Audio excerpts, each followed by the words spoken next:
اے اللہ کتنا دل چاہتا ہے کہ ہم بھی کعبے کو دیکھیں، ہم بھی آپ کے در پر حاضر ہوں۔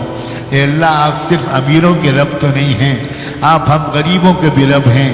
اے اللہ اپنے دربار کی حاضری نصیب فرما، اپنے محبوب کے روضے کا دیدار نصیب فرما۔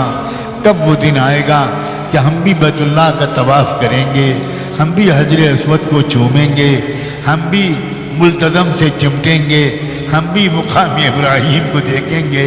اے اللہ ہم بھی صفا مروہ کے درمیان چکر لگائیں گے، ہم بھی وہیں بیٹھ کر زمزم پئیں گے۔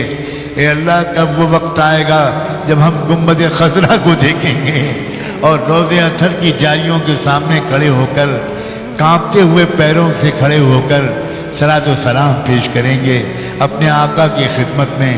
اے اللہ آقا مدنی کی خدمت میں ہم سب کی طرف سے درود و سلام بھجوا دیجئے ان پر اور ان کی آل پر، ان پر اور ان کے اصحاب پر، اہل بیت پر، اے اللہ تمام اولیاء اللہ پر، تمام بزرگان دین پر، اور انہی کے راستے پر جینے اور مرنے کی ہم سب کو توفیق عطا فرما۔